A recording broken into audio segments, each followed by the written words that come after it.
Hello students, welcome back. Chapter 10 का next part लेके आ गया हूँ बच्चों आपके सामने। आइए देखते हैं, काफी महत्वपूर्ण इसमें एक डेरिवेशन होने वाला है बच्चों। काफी इंटरेस्टिंग है बच्चों, ये काफी समझने वाली चीजें हैं, तो बड़े ध्यान से समझने की कोशिश करो, ठीक है। इंपॉर्टेंट है काफी। देखिए बेटा,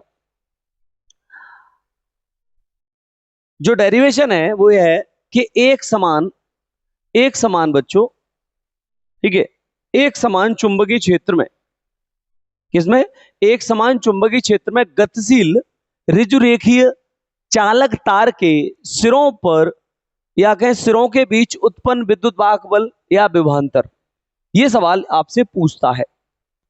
तो इसके लिए व्यंजक प्राप्त कीजिए, सवाल यह है। तो आइए देखते हैं बच्चों, इसमें क्या करते हैं बच्चों, एक चालक तार मान लेते हैं। तो माना कोई एक चालक तार जिसकी लंबाई L है, ठीक है। माना कोई एक चालक तार जिसकी लंबाई क्या है बेटा, L है। L लंबाई का एक चालक तार है, ठीक है। ये आप देख रहे हैं, या कोई चालक या चालक तार कह लें, ये इसकी लंबाई L है बच्चों। यह किसी एक समान चुंबकीय क्षेत्र B में स्थित है। ये एक समान चुंबकीय क्षेत्र B में स्थित है। अब आपने देखा होगा, मैं चुंबकीय क्षेत्र रेखाएं पहले ऐसे बनाता था, इससे पिछले वीडियोस में देखा था आपने। लेकिन ये चुंबकीय क्षेत्र जो है ऐसे क्रॉस क्रॉस क्रॉस क्रॉस आपको दिखाई दे रहा है। ऐसा इसलिए है बच्चों, ये चुंबकीय क्षेत्र जो है क्रॉस क्रॉस आपको दिखाई दे रहा है। ये जो चुंबकीय क्षेत्र है ये तल के लंबवत है। तल के लंबवत का मतलब है चुंबकीय क्षेत्र के अंदर की तरफ या बाहर की तरफ आ रही होंगी, लेकिन यहाँ पे क्या है, अंदर की तरफ जा रही है। मैं आपको क्लियर कर दूं, ये इसलिए, यानी जब ये चुंबकीय क्षेत्र के लंबवत हो चुंबकीय क्षेत्र का है, तब इसे क्रॉस क्रॉस ऐसे करके शो करते हैं बच्चों। ये आप देख पा रहे होंगे। तो बच्चों हमने कहा कि यह एक समान चुंबकीय क्षेत्र बी में स्थित है। चुंबकीय क्षेत्र कागज के तल के लंबवत नीचे की ओर दिष्ट है। दिष्ट मतलब इसकी जो दिशा है, जो चुंबकीय क्षेत्र भी को कागज के तल के लंबवत नीचे की ओर दिष्ट है। यानी अगर यहां से देखें तो अंदर की तरफ चुंबकीय क्षेत्र रेखाएं जा रही हैं, राइट, ठीक है। माना बच्चों, माना चालक अपनी अक्ष के लंबवत, चालक की अक्ष क्या है, ये है, चालक की अक्ष ये है। माना चालक अपनी अक्ष के लंबवत एक नियत वेग b से दाईं ओर गतिमान है। यानी ये अक्ष के लंबवत का मतलब है या तो इधर या इधर। तो इधर होता है बायां, इधर होता है दायां। तो दाईं ओर यानी राइट हैंड साइड में दाईं ओर बी वेग से गतिमान है। कैसे गतिमान है बेटा, बी वेग से गतिमान है ये इधर, ठीक है, दाईं ओर गतिमान है। ये हुई बात यहां तक। तब चालक में उपस्थित मुक्त इलेक्ट्रॉन और धनायन भी चालक के साथ बी वेग से गति करेंगे। आप सिंपली जानते हैं बच्चों, किसी भी चालक के अंदर कुछ मुक्त इलेक्ट्रॉन अनियमित वेग से इधर उधर गति करते रहते हैं, और किन्हीं परमाणुओं से जो इलेक्ट्रॉन निकलते हैं, जिस परमाणु से इलेक्ट्रॉन निकल जाता है वो धनायन बन जाता है।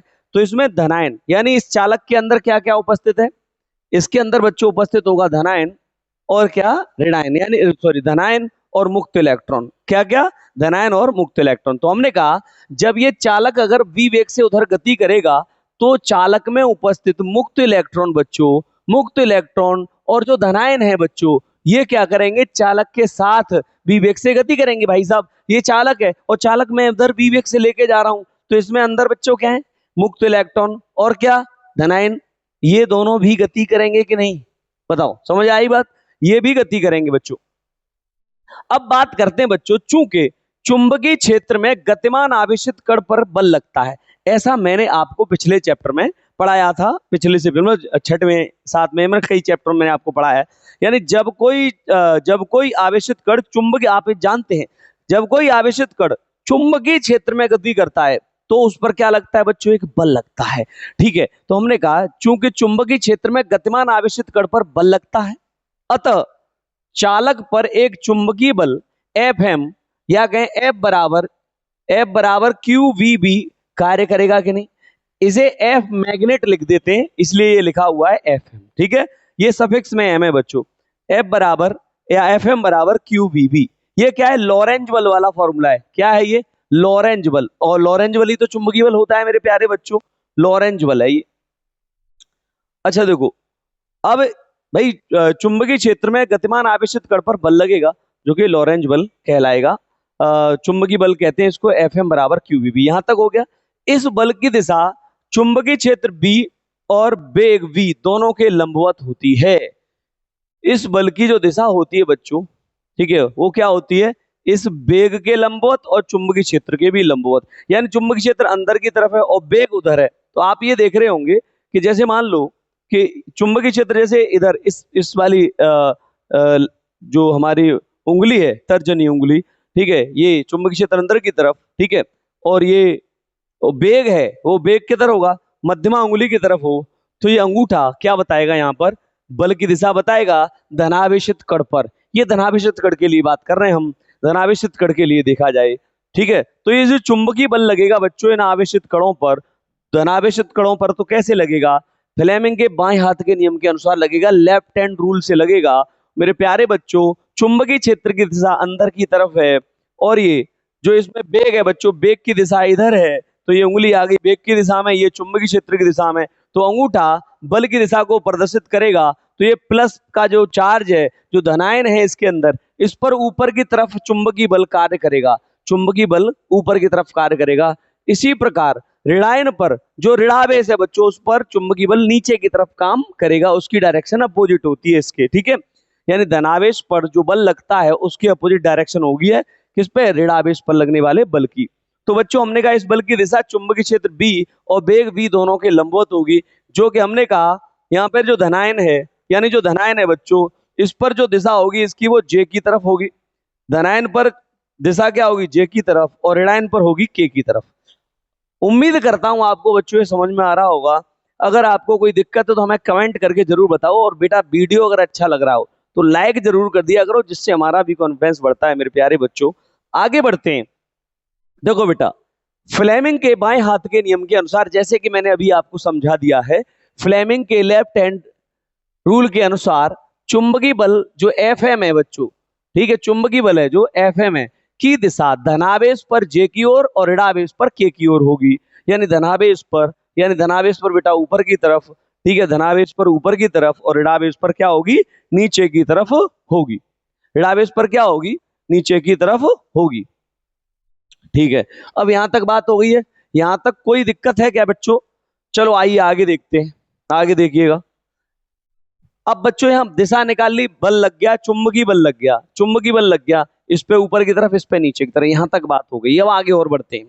अब बच्चों एक बात और सुनो, चूंकि इलेक्ट्रॉन ही गति कर सकते हैं, भाई इलेक्ट्रॉन ही गति, भाई धनायन का मतलब परमाणु, परमाणु तो गति करते नहीं है, इलेक्ट्रॉन गति करते हैं। तो हमने कहा चूंकि इलेक्ट्रॉन ही गति कर सकते हैं, अतः ये सिरे J से K की ओर चलने लगते हैं। यानी भाई ये इलेक्ट्रॉन गति करते हैं बच्चों, अब इलेक्ट्रॉन गति करता है तो भाई यही तो जाएगा, यही तो गति करेगा, J से K की तरफ गति करने लगते हैं, ठीक है। जिससे सिरे J पर इलेक्ट्रॉन की संख्या कम हो जाती है। भाई सिरे J से K की तरफ जा रहे हैं तो क्या होगा, इलेक्ट्रॉन की संख्या भाई J पर कम हो जाएगी, K पे ज्यादा हो जाएगी। और भाई जहां पे इलेक्ट्रॉन की संख्या कम होती है वहां पे धनावेश उत्पन्न हो जाता है, और जहां इलेक्ट्रॉन ज्यादा आ जाते हैं और ऋणावेश उत्पन्न हो जाता है। क्यों? क्योंकि भाई जब इलेक्ट्रॉन वहां से चला जाएगा तो वहां धनावेश उत्पन्न करेगा, और जहां पे इलेक्ट्रॉन जाएगा खुद तो अपना आवेश लेके ही तो जाएगा, तो इलेक्ट्रॉन पर ऋणावेश होता है। तो जे वाला सिरा है वहां पे इलेक्ट्रॉन हो जाएंगे कम, तो वहां उत्पन्न हो जाएगा धनावेश, और जहां पे इलेक्ट्रॉन आएंगे सिरे के पर, वो हो जाएगा, वहां पे हो जाएगा आवेश ज्यादा, ठीक है। तो हम ये कह सकते हैं बच्चों, इस प्रकार हम कह सकते हैं कि इलेक्ट्रॉन जे पर इलेक्ट्रॉन की संख्या कम हो जाती है और सिरे के पर इलेक्ट्रॉन की संख्या अधिक हो जाती है। इस प्रकार सिरा जे हो जाता है धनात्मक और सिरा के हो जाता है बच्चों क्या, ऋणात्मक। समझ में आ रहा है मेरे प्यारे बच्चों? ये बताओ, ये सिरा जे है, ये सिरा जे है बच्चों, और ये सिरा के है। यहाँ से इलेक्ट्रॉन इधर आ रहे हैं के की तरफ, यहाँ आ रहे हैं, इधर की तरफ आ रहे हैं ये, तो इलेक्ट्रॉन बच्चों यहाँ आ रहे हैं, तो इलेक्ट्रॉन की यहाँ क्या हो रही है, कमी, और जहाँ कमी होती है तो वहां धनावेश उत्पन्न होता है, और जहां अधिकता होती है वहां पे ऋणावेश, तो यहाँ पे ऋणावेश आएगा, यहाँ पे धनावेश आएगा, जैसा कि आप इसमें देख सकते हो बच्चों। यहाँ पे क्या ऋणावेश आ जाएगा और यहाँ पे धनावेश, यहाँ माइनस क्या आएगा बच्चों, माइनस आ जाएगा, वहां पे यहाँ माइनस है और यहाँ पे क्या है बच्चों, प्लस है, ठीक है, ठीक है ना बच्चों। अच्छा देखो अब आगे बढ़ते हैं, देखिए आगे देखिए, आइए इस प्रकार बच्चों एक तरफ धन एक तरफ ऋण, तो बच्चों यहाँ पे क्या होगा, यहाँ पे बच्चों एक विद्युत वाहक बल उत्पन्न हो जाएगा। अब ये बैटरी की तरह व्यवहार करने लग जाएगा, ठीक है, एक तरफ प्लस एक तरफ माइनस, यानी हमने कहा इस प्रकार छड़ के सिरों पर विभवांतर या विद्युत वाहक बल उत्पन्न हो जाता है, क्योंकि एक सिरा पॉजिटिव हो गया एक नेगेटिव हो गया, तो एक बैटरी की तरह बिहेव करेगा, यानी इस पे क्या है, एक तरफ पॉजिटिव एक तरफ नेगेटिव है, तो इसमें विभवांतर उत्पन्न हो जाएगा, है ना। इस प्रकार छड़ के सिरों पर विभवांतर या विद्युत वाहक बल उत्पन्न हो जाता है, जिससे छड़ में वैद्युत क्षेत्र ई उत्पन्न हो जाता है। क्या उत्पन्न हो जाता है, वैद्युत क्षेत्र ई उत्पन्न हो जाता है। तो मेरे प्यारे बच्चों ई बराबर वी अपॉन एल, वैद्युत क्षेत्र की तीव्रता के दो फॉर्मूले होते हैं, ई बराबर, एक होता है ई बराबर एफ अपॉन क्यू नॉट, ई बराबर एफ अपॉन क्यू नॉट, और एक होता है ई बराबर बेटा ई बराबर V upon D, V upon D आपको मैंने पढ़ा है, ई बराबर वी अपॉन डी, ठीक है, ये मैंने आपको पढ़ाया है। तो v विभव है और d क्या है, दूरी या लंबाई है, लेकिन हमने यहाँ पे लंबाई क्या ली थी बेटा l, तो यहाँ d की जगह पे क्या आ जाएगा हमारा l आ जाएगा, तो मैं कह सकता हूँ E बराबर बच्चों क्या, v अपॉन एल, एल कह सकते हैं कि नहीं कह सकते मेरे प्यारे बच्चों, बताओ, E बराबर v अपॉन एल कह सकते हैं। अच्छा आगे बढ़ते हैं, इसे समीकरण फर्स्ट बना दीजिए। अब बात करें आगे बच्चों, इस वैद्युत क्षेत्र के कारण, इस वैद्युत क्षेत्र के कारण छड़ के प्रत्येक आवेश पर एक बल, एक वैद्युत बल कह सकते हैं बेटा, आवेश पर जो बल लगता है उसे क्या कहते हैं, वैद्युत बल। प्रत्येक आवेश पर, एक आवेश पर, आवेश पर क्या, हमने कहा वैद्युत क्षेत्र के कारण छड़ के प्रत्येक आवेश पर वैद्युत बल एफ ई, एफ ई काम करता है बेटा, एफ ई बराबर क्या होता है, ई इंटू क्यू, है ना, अरे ई बराबर एफ वन क्यू, तो इससे बनता है क्या, एफ बराबर ई क्यू, एफ बराबर ई इंटू क्यू कार्य करता है। इतना समझ में आ रहा है। हमने कहा अब ये वैद्युत क्षेत्र बेटा इस पर लगने लग गया, तो इसके प्रत्येक आवेश पर, ठीक है, क्या लगेगा, एक वैद्युत बल काम करेगा, एफ बराबर ई क्यू, इसे एफ ई बराबर ई क्यू लिख दिया मैंने, ठीक है। अच्छा इस बल की दिशा, इस बल की दिशा धनावेश पर के की ओर और ऋणावेश पर जे की ओर होती है बच्चों। अब यहाँ पे देखेंगे कि जो ये बल है बच्चों, यहाँ पे देख रहे हैं, देखो ये तो जो एफ एम है यानी जो मैग्नेटिक फोर्स था वो तो कुछ इस प्रकार से लग रहा था बच्चों, ऐसे एफ एम ऊपर की तरफ और एफ एम इधर नीचे की तरफ। अब जो चुंबकीय बल है वो, सॉरी वैद्युत बल है, वो धनावेश पर ऐसे लगता है दूर की ओर, ऋणावेश पर इधर की तरफ लगता है, ठीक है, तो ये ऐसे लगेगा। अब हमने कहा बच्चों इस बल की दिशा धनावेश पर के की ओर और ऋणावेश पर जे की ओर होती है। धनावेश पर के की ओर, धनावेश पर, यहाँ धनावेश था तो इस पर के की ओर, और यहाँ ऋणावेश था तो इस पर जे की ओर, ऐसे होती है।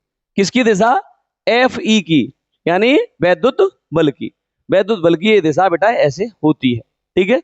उम्मीद करता हूं समझ में आ रहा होगा। अच्छा बच्चों आगे देखिएगा, यहां से देखो, अब कह रहे हैं सिरे जे, सिरे जे, सिरे जे से के पर इलेक्ट्रॉन, अभी जो इलेक्ट्रॉन जा रहे थे बच्चों यहां से जे से के पर इलेक्ट्रॉन जा रहे थे उनकी बात कर रहे हैं। सिरे जे से सिरे के पर इलेक्ट्रॉन तब तक पहुंचते हैं जब तक कि विद्युत वाहक बल एफ ई तथा चुंबकीय बल, तथा चुंबकीय बल एफ एम बराबर नहीं हो जाते। यानी इस पे से इलेक्ट्रॉन जब तक जाते रहते हैं जब तक कि जो वैद्युत बल लगा हुआ है ना, ये वाला वैद्युत बल एफ ई जो ऐसे लगा हुआ है, इस पर देखो, जो इस पे जो वैद्युत बल लगा है, ये जो वैद्युत बल लगा है ये, और चुंबकीय बल ये दोनों बराबर बराबर नहीं हो जाते, तब तक ये इस पे से इलेक्ट्रॉन जे वाले सिरे से के वाले सिरे पर इलेक्ट्रॉन तब तक जाते रहते हैं जब तक कि चुंबकीय बल और वैद्युत बल आपस में बराबर नहीं हो जाते। यानी ये बराबर नहीं हो जाते तब तक जाते रहते हैं। तब बच्चों संतुलन की स्थिति में अगर बात करें, तब संतुलन की स्थिति में जब बराबर हो जाए तब तब मैं कहूं संतुलन की स्थिति में बेटा, यहां से देखिए, तब संतुलन